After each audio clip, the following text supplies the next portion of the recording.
خیلی یا توی فصل زمستون تنگی نفس و سرفه ها امونشون رو میبره.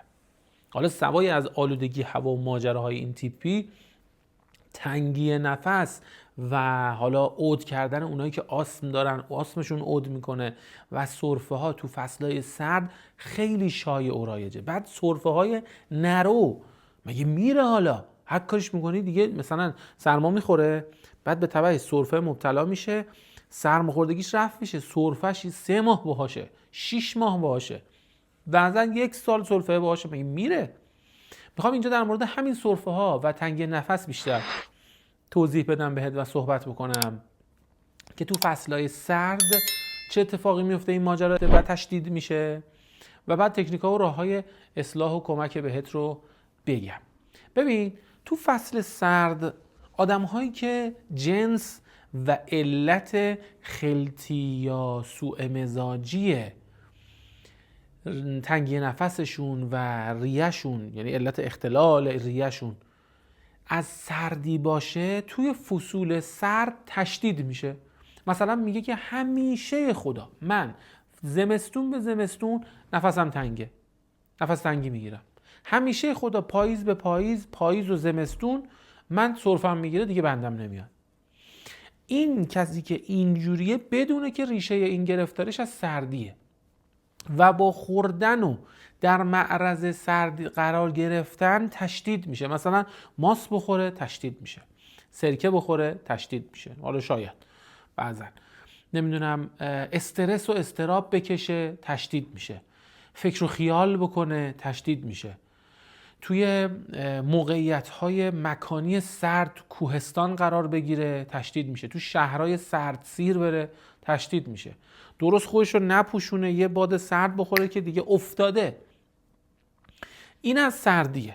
خب باید چه کنیم؟ باید از زوجش و مکملش یعنی گرمی استفاده بکنیم که اصلاح و تقویت بشه. فقط یه نکته وجود داره اینجا، اونم اینه که این سردی رسوب کرده است که باعث اینجوری میشه، نفس تنگ میشه، یعنی اون انعطاف ریه از بین میره.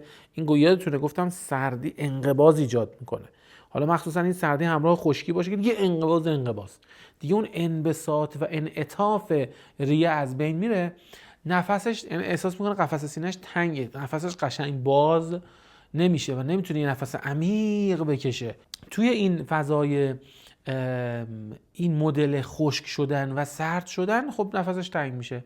باید از زوج یا مکملش یعنی جناب گرمی و رطوبت استفاده بکنه. منتها توی این بحث یه چیزی داریم به نام مفتحات و باز کننده ها.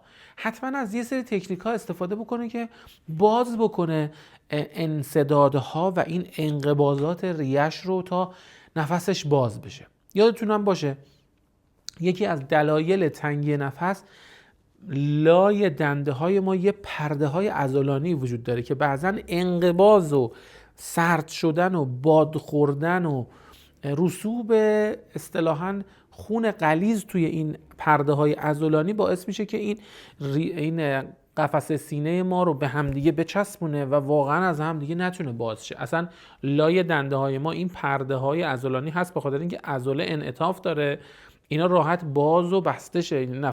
نفس میکشی کامل قفسه سینه و ریه جای باز شدن داشته باشه. وقتی این عضلات بهش باد میخوره، تو همین جوری بدون پوشش درست حسابی باد میخوره به عرض کنم خدمت شما که قفسه سینه‌ات و این سردی که برخورد میکنه باعث انقباض و شوک انقباضی عضلاتت میشه، بعد باعث میشه که نفست تنگ میشه. یعنی اینم یکی از دلایلش میتونه باشه.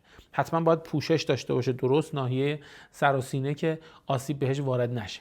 خب حالا نکته‌ای که مهمه اینه که یکی از کارهایی که هم عضله رو باز میکنه اگر انقباض ایجاد شده باشه، هم واقعا اون اصطلاحاً برونش ها یا اون حبابه های تنفسی و خود بافت ریه رو باز میکنه و اون انسدادهاشو از بین میبره، حناست. حنا همین حنا بندون میگیرن، همون رو اگه بتونه با آب پیاز مخلوط بکنه بهتر، نشد با روغن زیتون یا حتی با آب مخلوطش بکنه، خمیرش بکنه و کل قفسه سینه رو این حنا رو بذاره. این کمک میکنه مخصوصا اگر جلوی ریه و این عضلات بین دنده ها باشه باز میشه. یا نهایتا پشت، یعنی نوار دقیقاً نیمه بالایی کمر رو حنا بذاره و یه 2-3 ساعتی اجازه بده که این روی اون موضع بمونه. این خیلی کمک میکنه رو باز کردن، به شرط اینکه هفته 2-3 بار تکرار بشه. کمک میکنه به باز شدن اون انسدادهای حالا چه عضلانی چه بافتی خود ریه و نفس تو باز میکنه. پس این یک کار و یک فرایند غیر خوراکی. یه فرایند غیر خوراکی دیگه که دیگه نیاز به هیچ گیاهی هم نداره و تقریبا رایگانه، یعنی کار خاصی نمیخواد بکنی.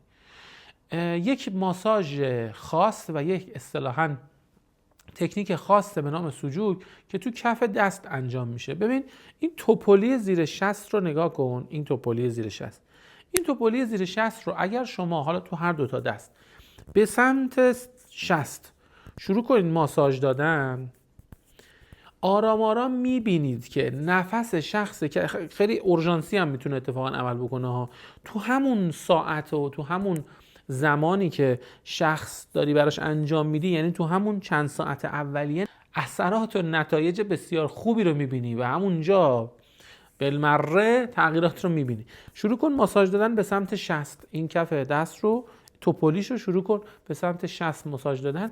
کمک میکنه به باز شدن نفست و کمک میکنه به برگشت ریه و اون انسدادها و گره های ریه رو باز میکنه. اون خشکی ناشی از حالا آلودگی هوا، سردی هوا و گرفتاری قبلی رو آزاد میکنه و اصلاح میکنه و باز میکنه. پس اینم کمک میکنه. روزانه 2 تا مثلا 5 دقیقه 10 دقیقه این دست، 5 دقیقه 10 دقیقه این دست، خیلی عالی کمک میکنه بدون اینکه اصلا بخوای هزینه‌ای برای دارو و گیاه و اینها انجام بدی و هزینه بکنی. اینم دومین تکنیک. سومین تکنیک خوراکیه.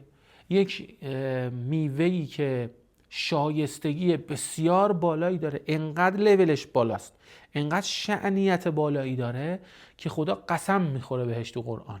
و تین انقدر آخه مگه میشه خدا برای چیز الکی قسم بخوره؟ ما خودمون وقتی میخوایم یه جا قسم بخوریم میگیم به جون مادرم یعنی یه چیز ارزشمندو. چی داری جناب تین، جناب انجیر، که خدا خالق همه عالم به تو قسم میخوره؟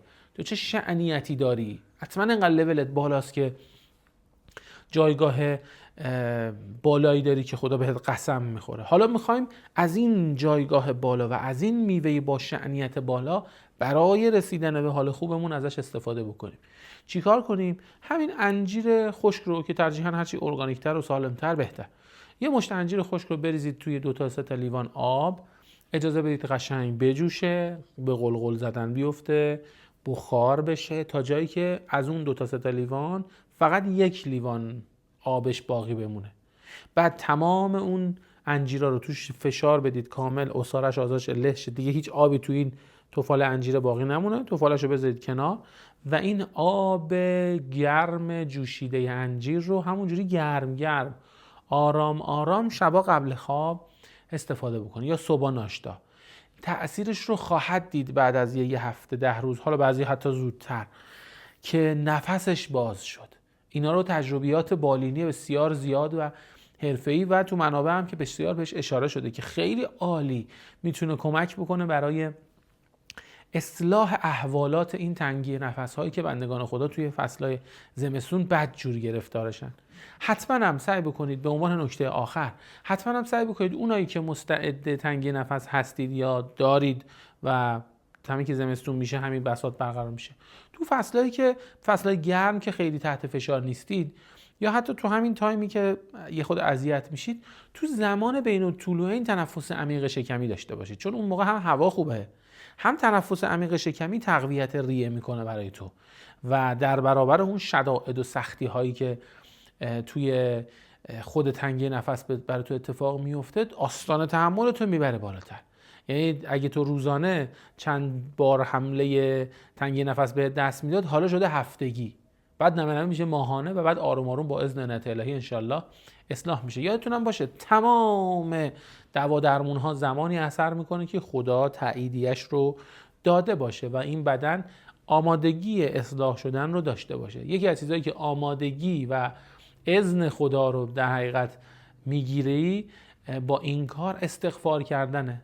حمد خدا رو گفتن و استغفار کردن خیلی میتونه کمک بکنه و صدقه دادن خیلی میتونه کمک بکنه به اینکه همه این گیاها و علفها و عرقها تو بدن تو اثر کنه.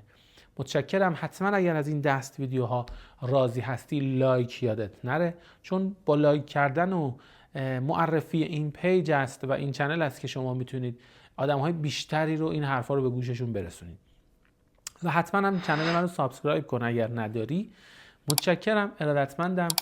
در مورد آلودگی هوا و راه‌های مبارزه با و مقابله با آلودگی هوا هم یه ویدیو خیلی خوب و پر از راهکار ضبط کردم، اونم حتما ببین. ارادتمند شما، از خودتون مراقبت کنید، دعام کنید، دعاتون میکنم. یا علی مدد.